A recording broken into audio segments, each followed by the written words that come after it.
I think if I hear you call me Becky one more time, six-pack, I'm gonna pop your tops. All six of them. Who are you?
Timothy Hutton is taking his story to the people.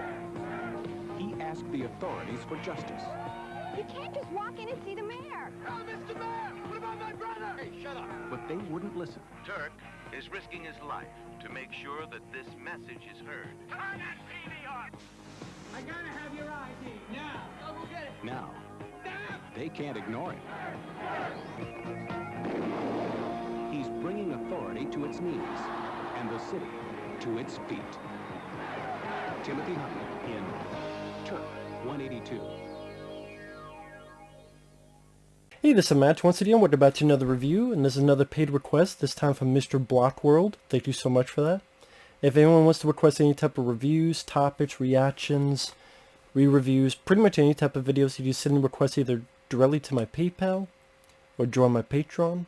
Both links are down below in the info box. Now, this is for a film called Turk 182, and sorry to Mr. Blockworld, it took me a little bit to find this, but I did.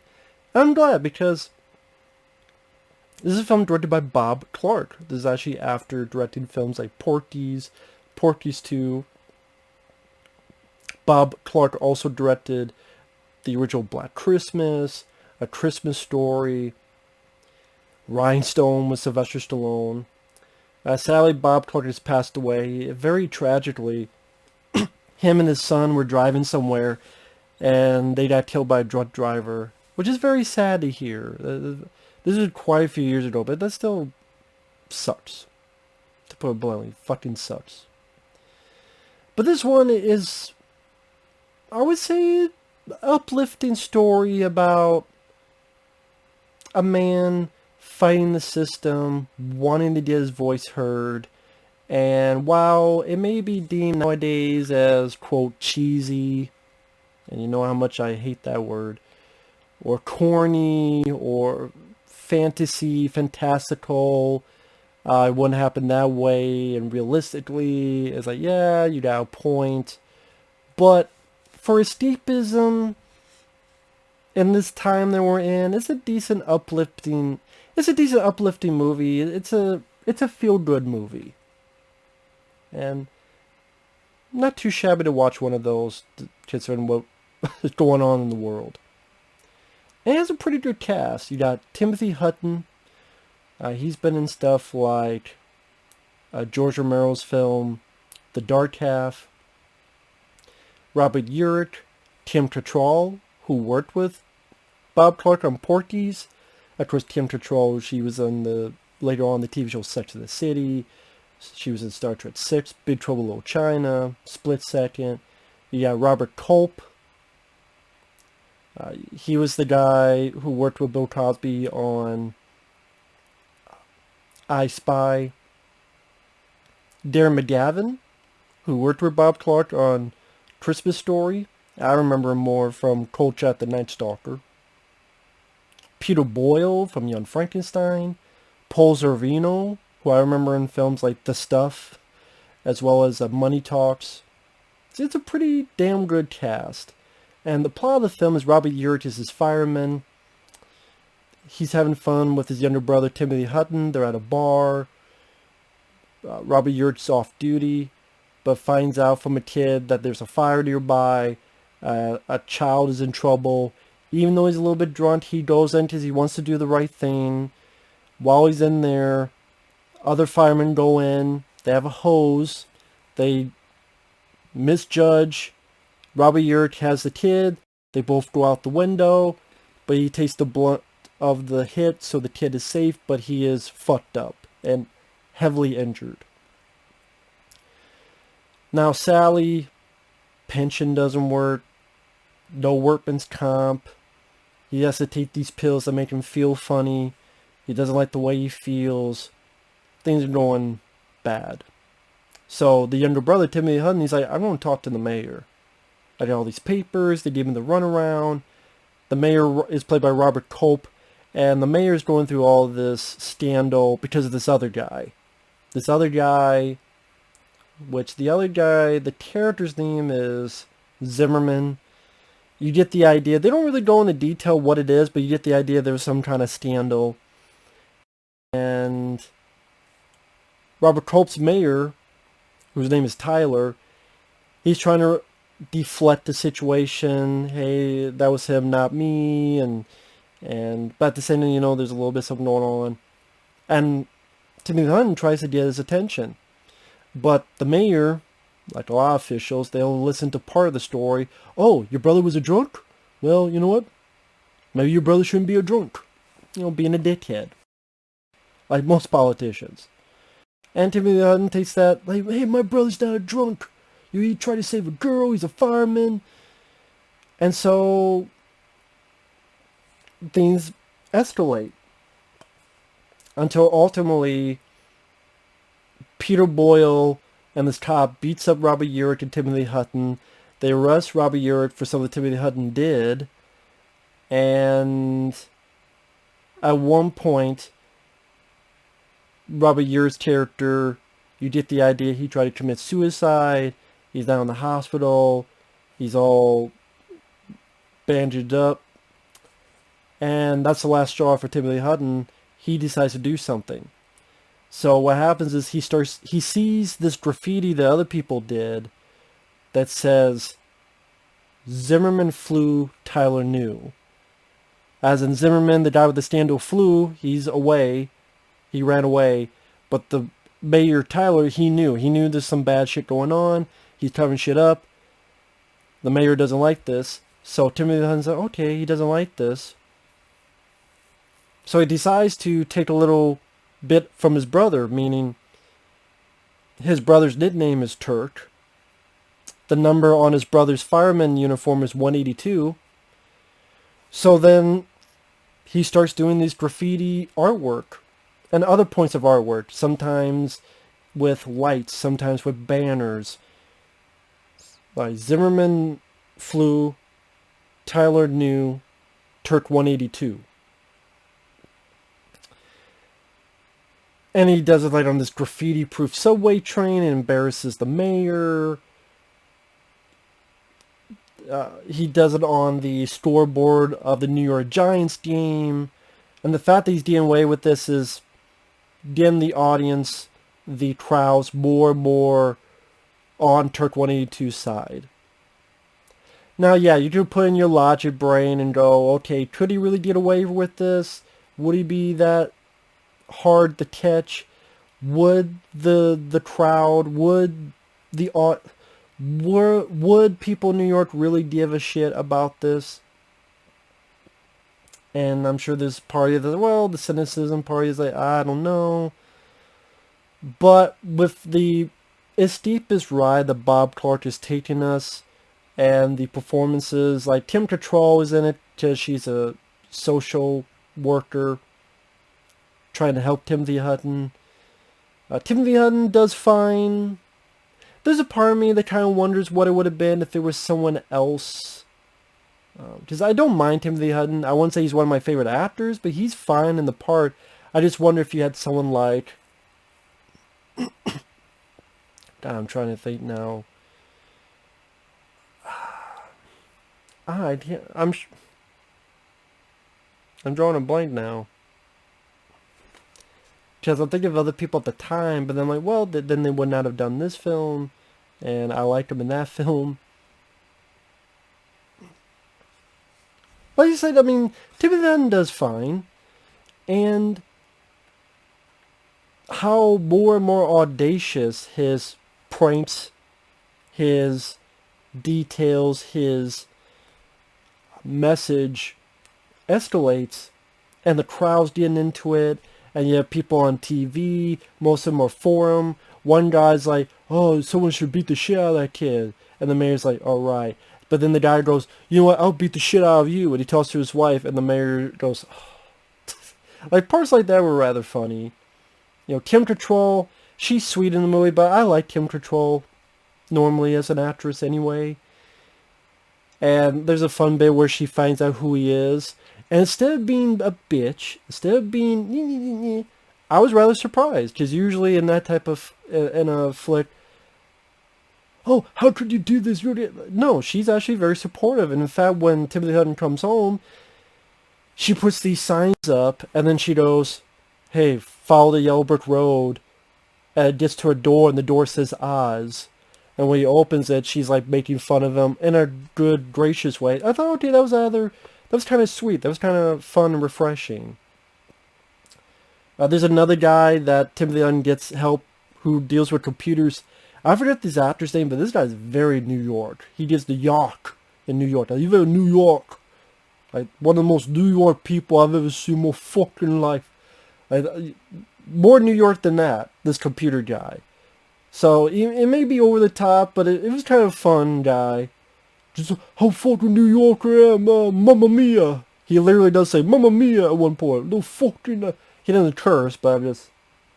If he did curse, that's how he does. This fucking guy. I guess I'll do this fucking thing for you.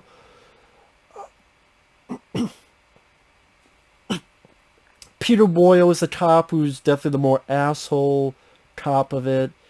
He's screwing up because the mayor's like, how come you're not catching this guy? How did you miss this? How did this miss that? So Peter Boyle's getting more and more uneasy about his job being in jeopardy. Darren McGavin is another cop, but he's the guy trying to solve this. He's more of a nicer guy. Sort of Darren McGavin, the good cop, Peter Boyle, the bad cop. The finale, I think what it is, it does have an infectious... feel good, letting the little man get his time to shine feel to it that again became a little bit infectious and, you know, got me pulled into the movie of wanting this guy to succeed. And his final bit where it's on a bridge and all these lights and you know, the people are cheering, and there was an interview he did on TV gets released and people, you know, listening in. And again, you could look at all, it would not happen because we're very much cynical in today's age. But you know what? I buy this a hell lot more than fucking Wonder Woman 1984, which I saw recently, where every single person in the world renounces their wish. I buy this a whole lot fucking more. And I thought Bob Card handled it decently well. I mean, maybe some people would feel too cheesy and corny, but like I said, it has that infectious, feel-good movie, feel-good statement. I do wish at the end there was one more big, nice, emotional moment between Robert Urich and Timothy Hutton. Or maybe Robert Urich has a few things to say to his brother. Something about that I thought was missing for me. I thought that really would have cemented an emotional connection between the brothers. Even as simple as, I'm proud of you, man, I'm proud of you. Like, anything of that sort, even as simple as that, I think would have been nice. A little bit of that connection. I need to finish off the movie.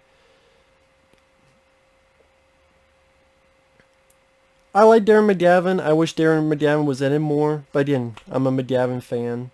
So, he doesn't appear till maybe halfway through the film. Give or take.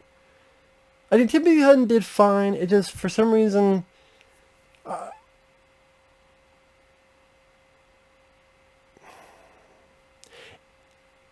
I'm trying to like who was... Like, even if it was someone like a young Val Kilmer. Or... Trying this time period. Well, I'm looking over here. I have like Anthony Edwards in Gotcha, or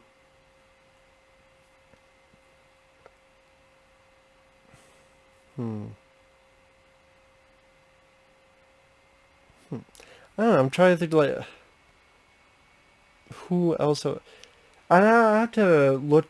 I should have done this before. I have to look at the year, like who was working, who's not. And no, well, actually, I want to do that film because I like it. Anyway.